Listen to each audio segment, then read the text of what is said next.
they have a bigger burden of history, because if they don't succeed, they must succeed. If they don't succeed, it will be the biggest statement of no confidence on education since the Enlightenment age. So they have to succeed. Ladies and gentlemen, probably Madam President was about to say, it's probably the first time that IMG is also being opened by a professor of law. Now, it is my pleasure to invite the Deputy Chief Justice of the Republic of Kenya, Honorable Justice Philomena Mbete Mwilu, to invite the Chief Justice of the Republic, who then will invite the Chief Guest. Welcome, Judge.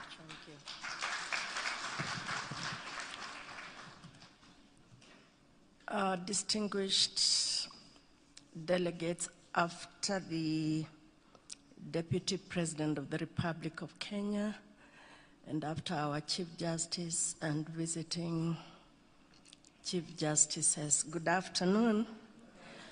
Once again, welcome to Nairobi, Kenya. Huku hakuna matata. And feel at home and don't leave on Saturday. Leave the other Saturday after you've been to Masai Mara. It's a city that is the only one that has a national park within it. So please don't be in a hurry to leave. But the reason I'm here, beyond again inviting us and making us welcome in this conference, is to ask that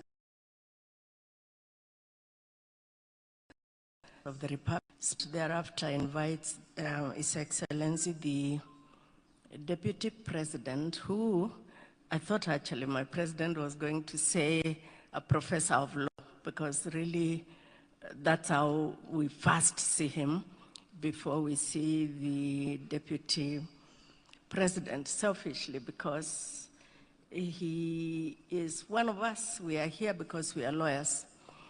But before I call on the CJ, all of us know the reason we are here. And I hope everyone was keenly listening and following what Professor Joel Ngugi was talking to us about. And since we have another 3-4 days to digest it, let's go and digest not just what Professor said, but what all of us are going to discuss this week.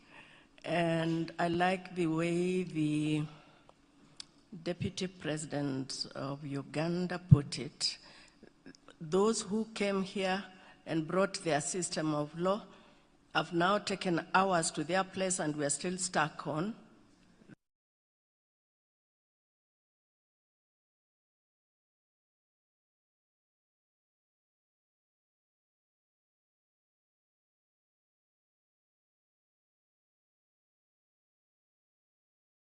theirs.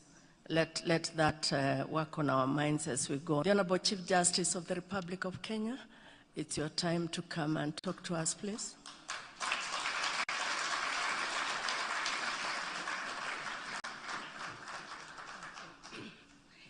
Thank you very much, my sister, the Honorable Deputy Chief Justice of the Republic of Kenya and Vice President of the Supreme Court of Kenya, judicial officers, jurists, and delegates from across the East Africa. Ladies and gentlemen, a very good afternoon. I'm Jambo. You look great from here. In fact, no one can tell who is a Kenyan, who is a Ugandan, who is a Rwandan. We all look alike. We look like brothers and sisters, and indeed that is what we are. And you all look happy, or am I right? Are you happy? Are you enjoying your stay here? Are you going to extend your stay beyond Saturday? We can facilitate you hold your court virtually so that you can sample what we have to offer here in Kenya. Allow me, on behalf of the Judiciary of Kenya, to really thank Your Excellency, the Deputy President, for coming to grace this occasion. We are grateful to His Excellency, the President, because I knew personally he really wanted to come and be with us. But please convey our gratitude to him. But we also celebrate you and welcome you as one of us. One of us who has practiced law in our corridors of justice and understand the challenges we are discussing. One of us who has taught law and molded very many students in trying to see how they can navigate this terrain. So please feel welcome. And in the same vein, I want to welcome each one of our delegates, our Chief Justices, Deputy Chief Justices, Justices, Judicial Officers, members of IMJA. Our identity for this week is East Africans. Don't care whether I'm a Kenyan, Ugandan, we are East Africans, and that's what we pass for as we participate in our 22nd edition of the East Africa Magistrates and Judges Association Annual Conference and General Meeting 2025. We in Kenya, and on behalf of the local organizing committee that I kept checking on a daily basis, and as time went by, I think I was checking on them every hour. We are honored, most honored, to host you in a gathering that continues to strengthen solidarity among our judiciaries and to reaffirm our shared calling to deliver justice, justice that is accessible to our people, justice that is meaningful, and justice that engenders trust by our people. This year's theme, Justice Beyond Brick and Mortar, Unlocking the Multi-Door Pathways for People-Centered Justice in East Africa, speaks directly to the critical moment that we find ourselves in. Your Excellency, statistics was shared here that it is only 10% of our population who can access formal justice in the formal courts. 19% cannot deal with their disputes. They have disputes, they have problems, but they die with them. 71% seek alternatives. And the question we were asking ourselves the whole of yesterday, because we had a forum of Chief Justices, is whose Chief Justices are we? Whose judges are we? Is it of the 10%? And therefore, we said yesterday, we are connectors and we are facilitators of even the 71% and the 19%. It is our business to make justice a lived reality, to make justice a common good, and to make everybody of our citizens in East Africa become a partaker of justice and a champion of justice. Does that sound good? So for many of our people, the formal court system remains slow, it remains costly, it remains distant, and many times intimidating. Experiences have been shared and testimonies have been shared that even judges themselves tremble to imagine they can appear before a court. Let me say I'm one of those who also fear to appear before a court. That will send me screaming. I rarely scream, but if you tell me to appear before a court, I'll be so scared. One, I fear to lose my own agency. I like to be in control of myself and my situation. But when I'm before a magistrate, you know, they can order that I be put in the cells. Because I'm not talking loudly.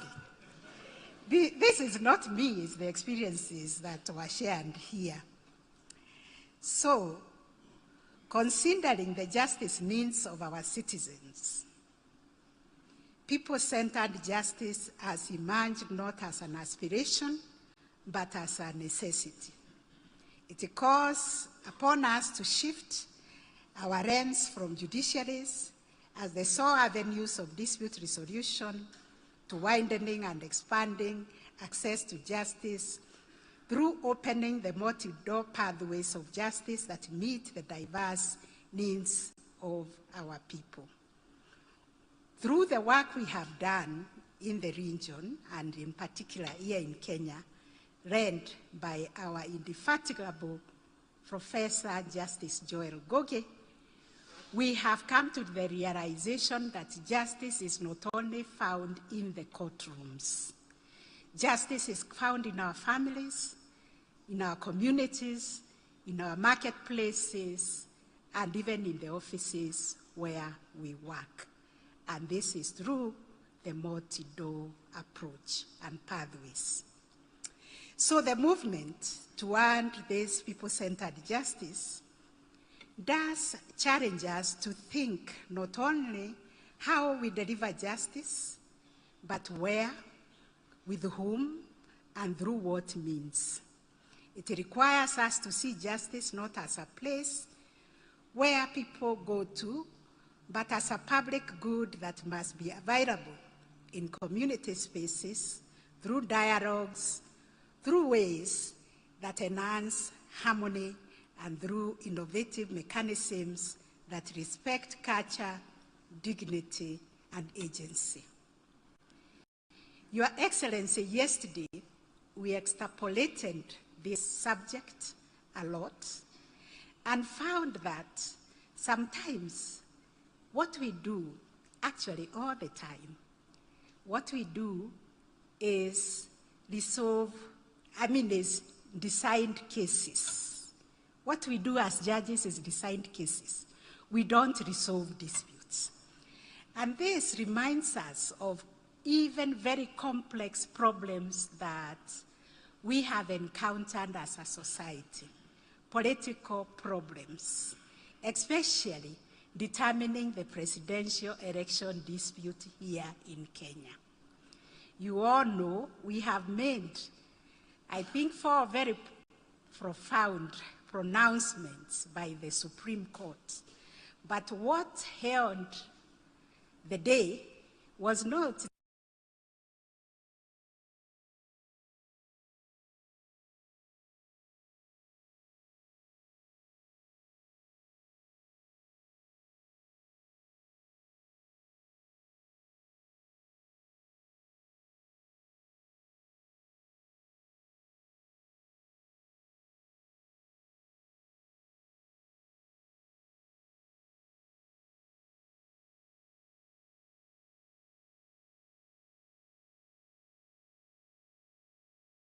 the judicial pronouncement.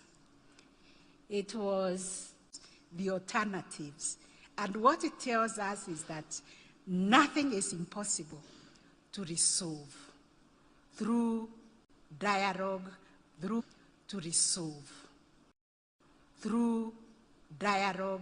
through people talking.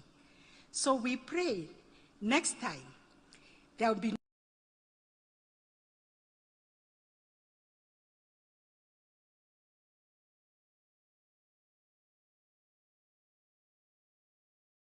begin with the people sitting around the table and coming up with an agreement. Isn't that a good thing? Coming from this congregation, that we recommend people always begin with mediation, talking to one another. Because after all, we are all citizens of our respective countries. We are citizens of our beloved Jumuiya, and we want peace within ourselves and across East Africa. So we are moving beyond the courtroom without abandoning the critical role the courts play, but realizing that we have to embrace multi-door approaches that bring justice closer to the people. NJS, court-annexed mediation, and special rights courts are transforming the justice experience for millions of our citizens in the region. These platforms enhance access to justice, restore relationships, empower communities, and help build trust in our judiciaries. And our judiciaries then become partners in addressing the daily struggles of our citizens. Kenya's justice experience under our blueprint, the social transformation through access to justice, underscores the importance of people-centered justice. We are guided by Article 159(2) of our Constitution, and we have embraced a deliberate multi-door approach to justice, where we have rolled out court-annexed mediation in 46 out of our 47 counties. We have expanded AJS to several counties, and we have established specialized courts, such as the small claims courts, children's courts, and even gender justice courts. These mechanisms have increasingly shaped the landscape of justice in our country. As we all acknowledge, this is not a Kenyan story alone. We have walked this journey as a region, and this is the story for our region, that this conference is going to deepen. Indeed, each of our countries is walking their own path towards people-centered justice, but our challenges and opportunities are strikingly similar. We have legislative challenges, because I heard this from this morning's panel discussion. We have resource constraints. We discussed this as the Chief Justice's Forum. And we have community engagement gaps and capacity limitations, especially because we have to continue printing and persuading our brothers and sisters, practicing advocates, the need for investing in the multi-door approach because of our training that is adversarial. We have also to see how this investment can be anchored in technology, and we can cascade the training on especially the principles of fair trial to every tribunal, to every ukumbi, that's what we call our community dispute resolution centers, and to every avenue, because you know the colonialists who came and declared our systems repugnant to justice and morality is because they said we have not embraced what they understood to be fair trial, respect for human rights. Now we are telling them in Kenya those are constitutional imperatives. Every tribunal dealing with NJS must embrace those constitutional imperatives of inclusivity. We must include everybody in every ukumbi. We must also observe the principles of fair trial and ensure the agreements that we enter into, everybody has been heard, it has been signed, and when they are brought to court, we have opened up our rules of procedure to allow these private agreements to become orders of the court. I think you should clap for that, because that was the missing link, even from this morning's panel. The panelists wondered what would happen to those privately entered into mediation agreements other than the ones coming through the court and annexed mediation. We've been able to crack that in Kenya by allowing within our rules of procedure And we are getting a lot of those agreements from the private sector, especially the banking sector. So we have a shared commitment to refine and strengthen this multi-door approach to justice across our region.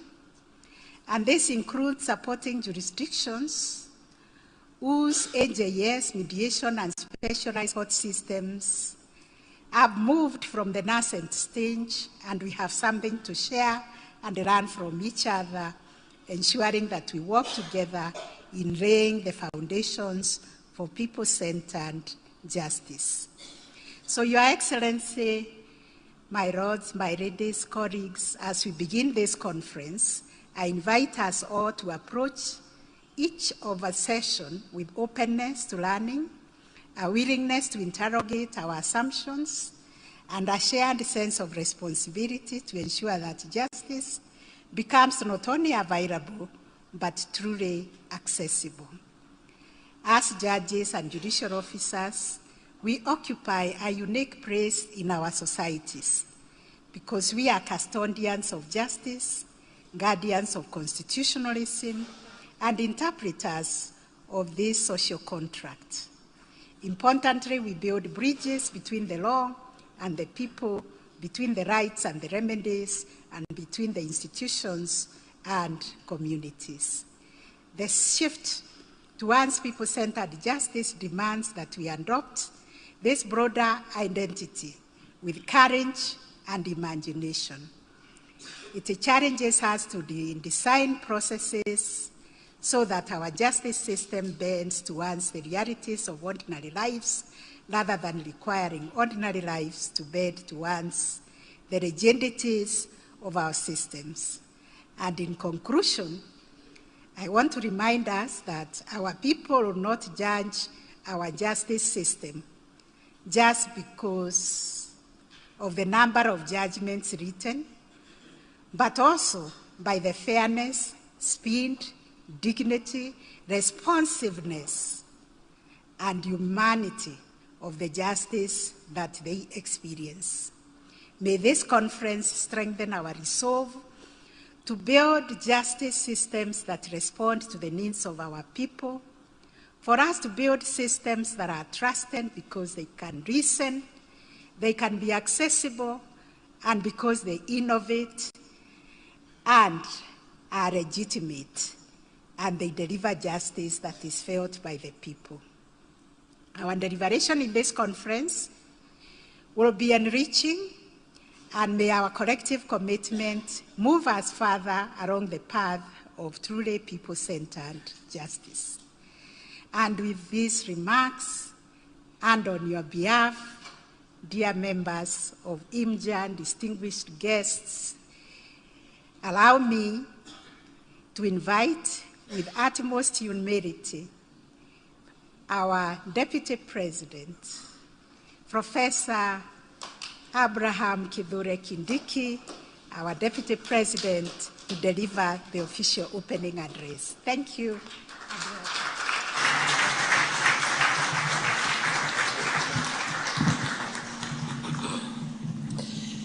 Thank you very much, my Lady Chief Justice Martha Koome. Please be seated.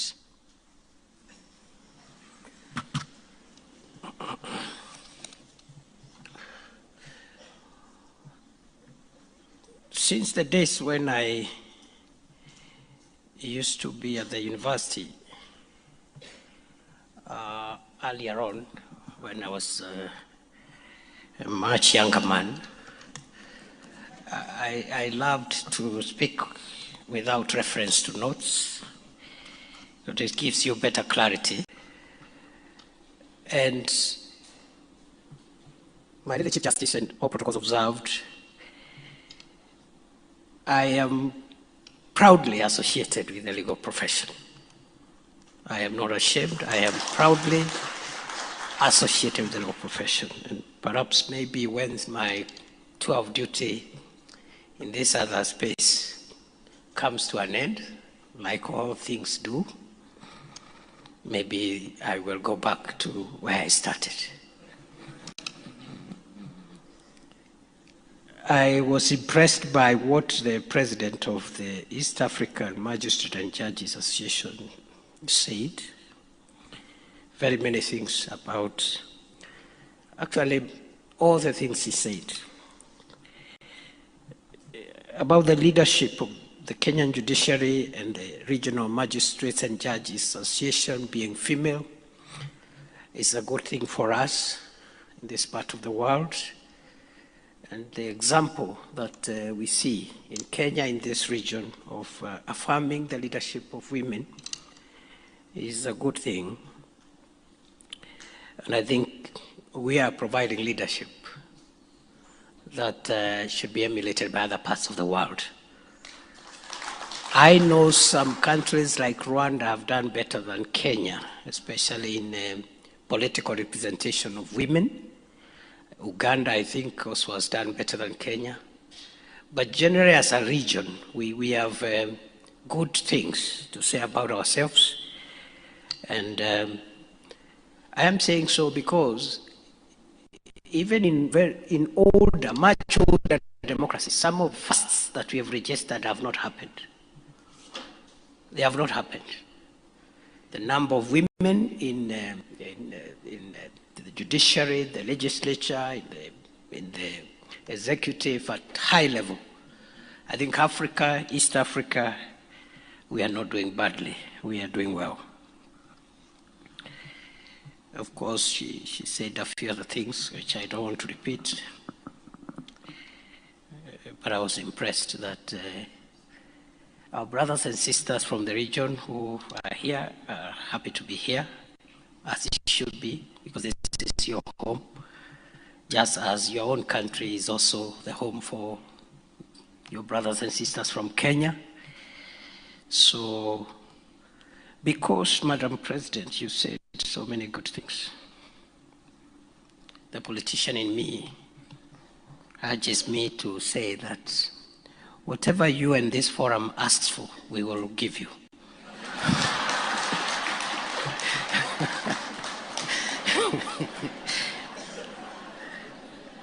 I am delighted to join you here at the 2025 East African Magistrates and Judges Association Conference, a gathering that brings together the region's judicial minds and justice reform champions.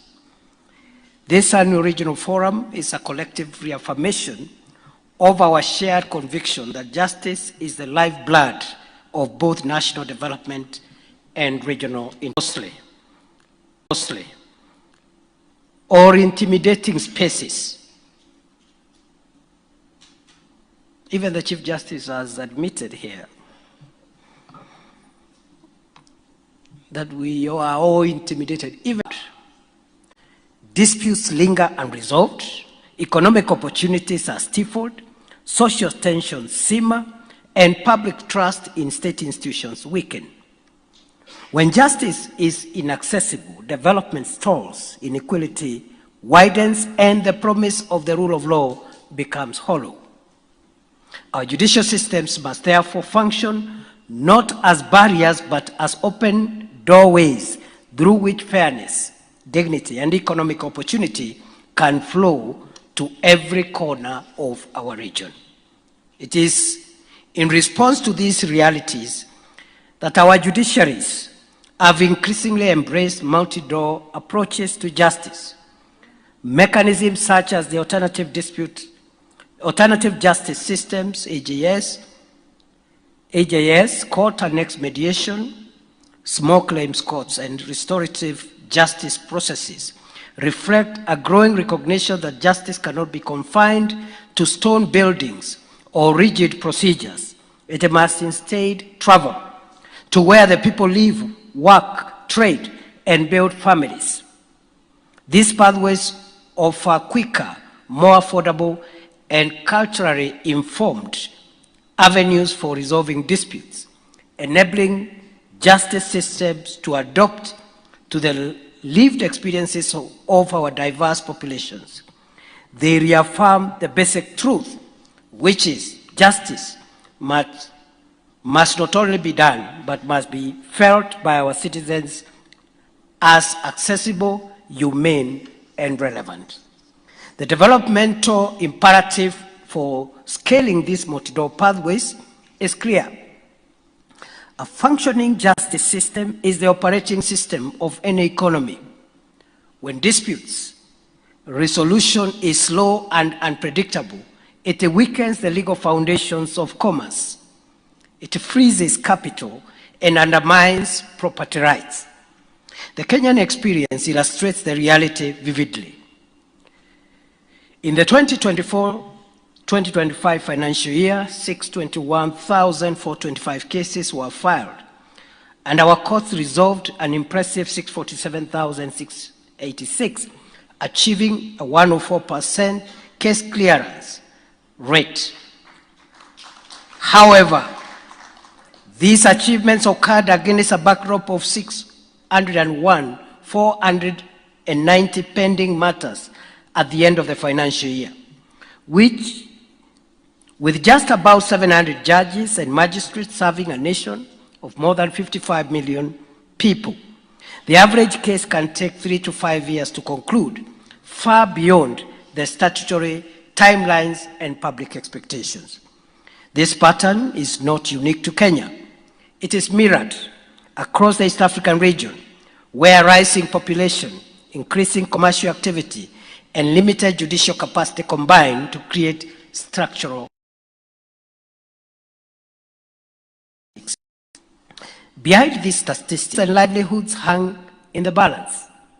A commercial dispute unresolved for years equates to capital frozen in litigation rather than circulating in the economy to create jobs and support innovation.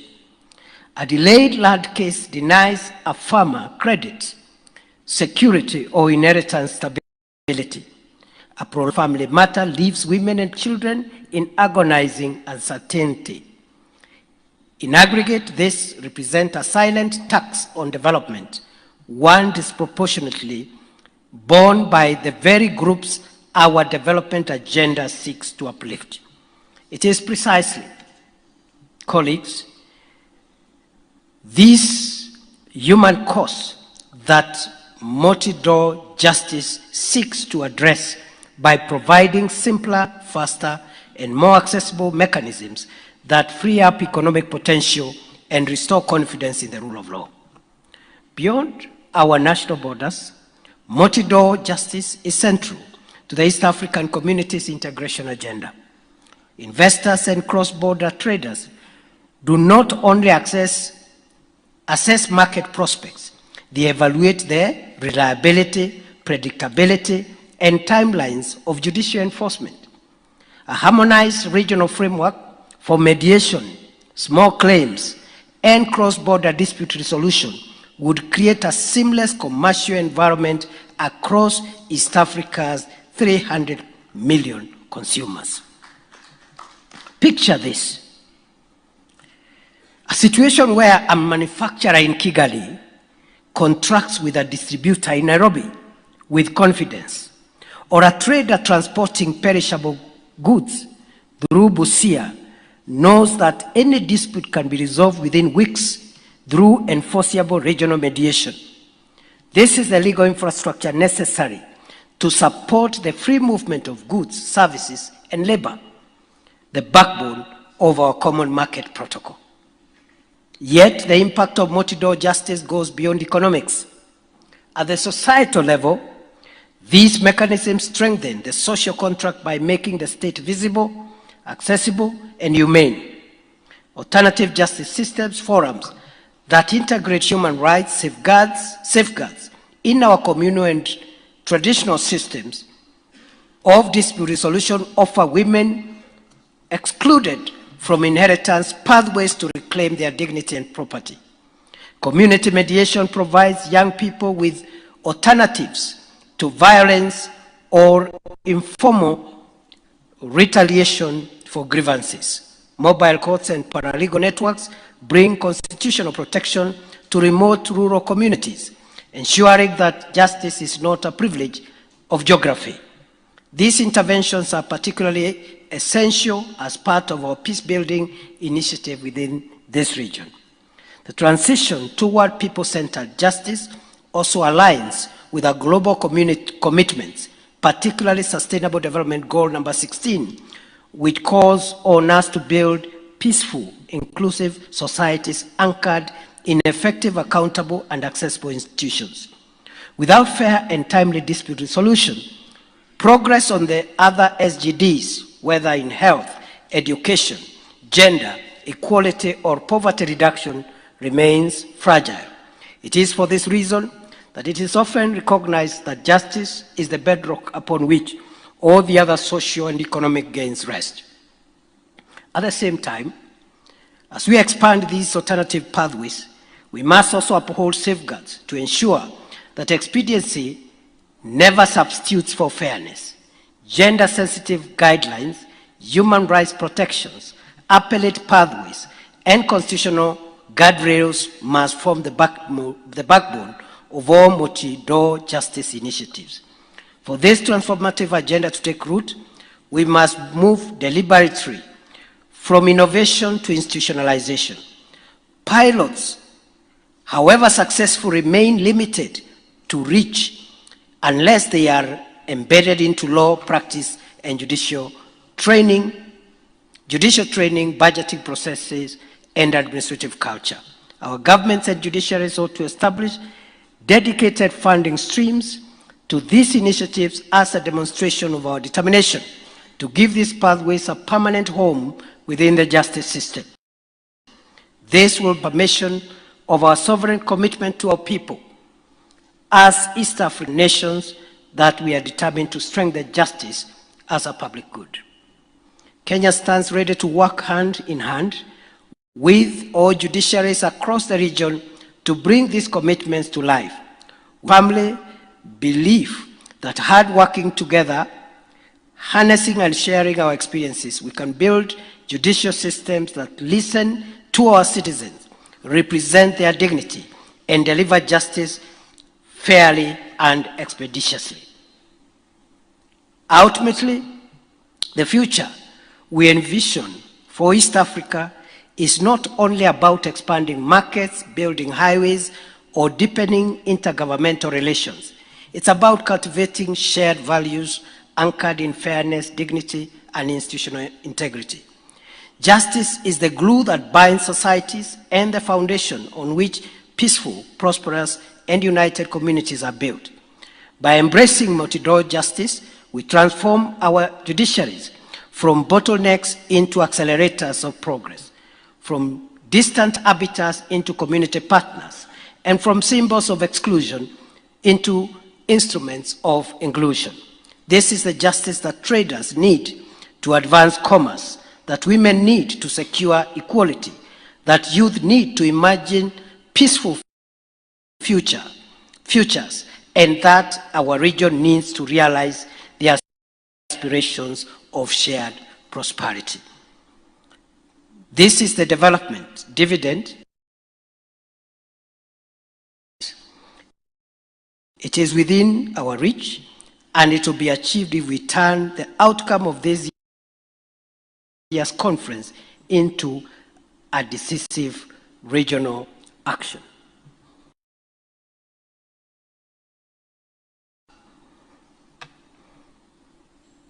Demystify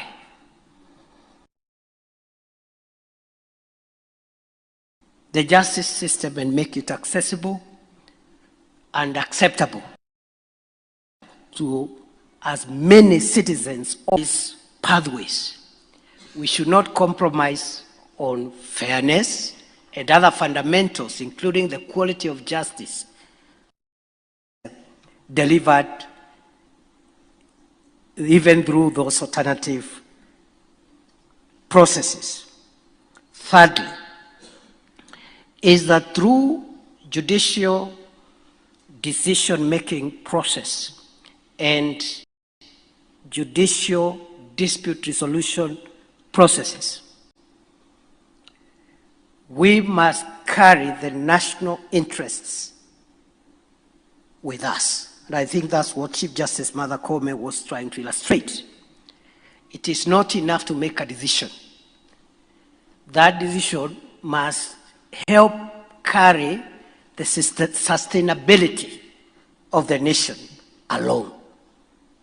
Because a decision can help or even undo in terms of preserving the continuity of the nation. And therefore, I think judges, magistrates, judicial officers occupy the driver's seat in providing the software that runs nations.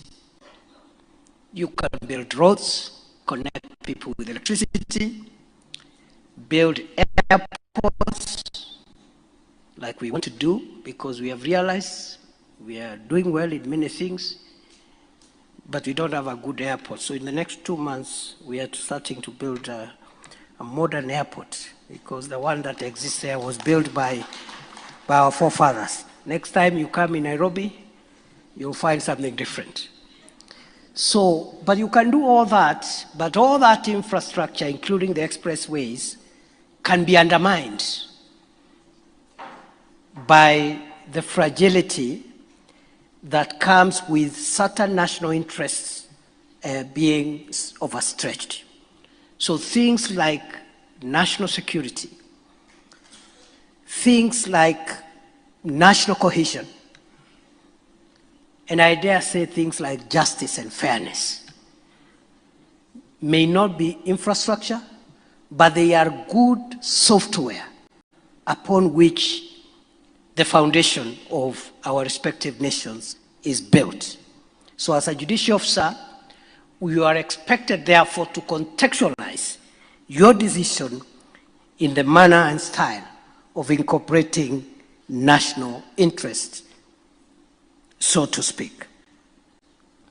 And therefore, because today is not my day, let me wish you well as you interpret your very, very, very central mandate in the survival of our countries.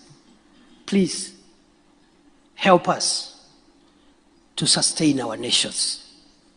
And I think the inherent quest for any people, for any society, is survival and sustainability. And from where I sit, many nations today are struggling with survival and sustainability. They are not sure that 50, 100, 200 years, the society will still be there and moving on. And that's where the struggle is, and that's where the anxiety, the insecurity is coming from.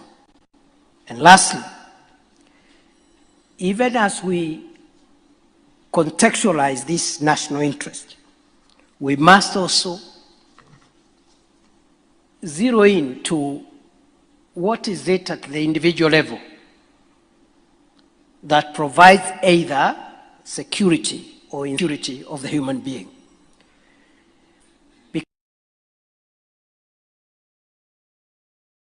Because, in my view, what we all aspire for is freedom from fear that someone or other interests, and freedom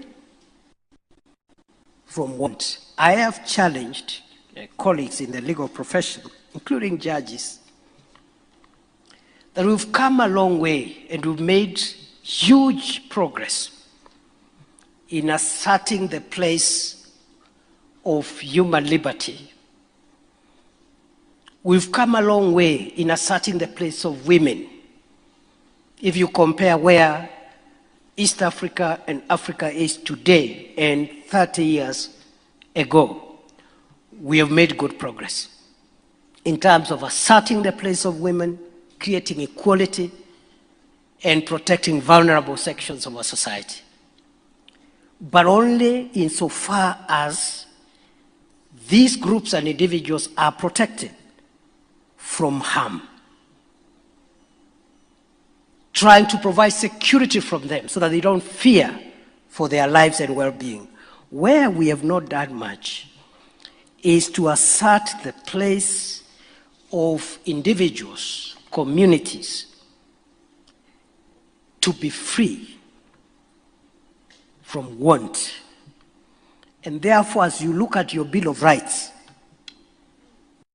just look at it again, as you look at the constitution of your country, you find we've concentrated a lot on the liberties that give the autonomy of the individual in terms of expressing themselves and associating and moving from one place to another. But I challenge you to consider that equally important, especially for Africa and the developing world, is the need to liberate the individual from the insecurities around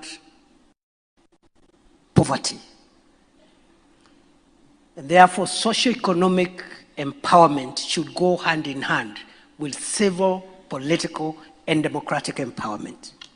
And lastly, Africa, East Africa, and Kenya is no exception, still suffers from identity issues. And we are yet to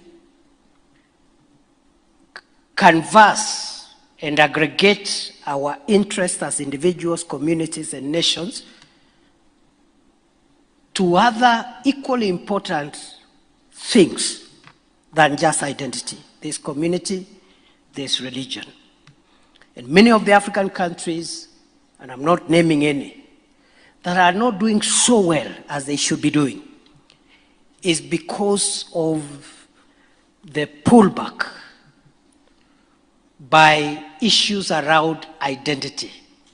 I want to challenge you as thought leaders and the conveyors of justice to start helping us in your decisions, in your philosophy, in your lawmaking and interpretation process on how we can balance these very difficult issues around identity with equally more important priorities like interests. In other words, an average African citizen, what is more important? Is it the language they speak, the mother tongue they speak? Or is it the life-sustaining prosperity issues that we should embrace to empower that person? In other words, many of our countries are struggling because of these issues around identity, ethnic, religious. And we've spent a lot of time trying to defeat those vices, and we should continue. But equally important, as judges, magistrates, thought leaders, help us to start canvassing how we can create new identities, not around ethnicity and religion and language, but we can create new identities around interests. Ask yourself, what is the common problem of a citizen in Kenya, Rwanda, Burundi, Somalia? It is the survival of that person and economic interests. And therefore, you will discover, for example, a citizen in Tanzania has a greater interest in customers in Burundi who buy what they have than the immediate neighbor who has the same products that they produce. I'm just giving that hypothetically. But the point is, your neighbor and your best ally as you look for empowerment as an individual, as a citizen, is not the person who speaks your language next door, who produces the same bananas that you grow in your farm. It is the person who buys that banana in the next community, in the next country. And so this idea around creating a good market in this region, judges and magistrates should help us form new identities. We have lived for a long time worshiping the identities we inherited and the borders, we can create new ones. And I think we are almost there, because I've heard here, we've sung the East African anthem, we've also sung, I've also seen the flag, the East African flag, and these are some of the things that create new communities. You may want to read a book as I end by Benedict Anderson. The book is called Emergent Societies. And the core argument in that book is that societies are abstract entities. They are emergent. Communities and societies are actually abstract. What we call our nations today have existed because of a number of things. The first symbol is the map. That map is what describes your country. From here, this coordinate to the other, and everybody inside that space feels they belong there. But it's just coordinates, geography. The next symbol is the flag. You have one flag.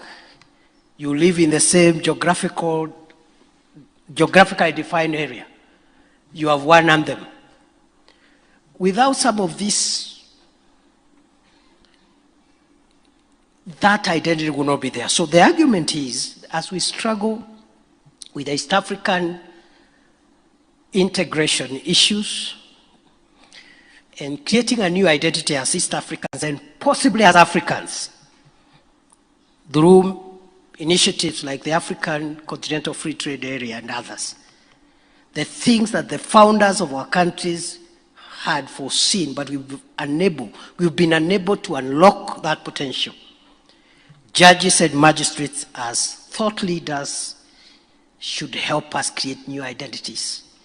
And even before we go to Africa as a whole, let us create a new identity for East African community. I like what Chief Justice Kome said, so that you don't just have the national colloquia, you also have colloquia, you also have a regional colloquia, where people can think through some of these things and try and create new identities and define new thinking that can be implemented by policymakers and define a new Africa, a new East African community. Thank you very much. God bless you with those many remarks. It is now my pleasure and privilege and singular honor to declare the 2025 East Africa Magistrates and Judges Conference officially open on behalf of President Ruto. Thank you very much and God bless you.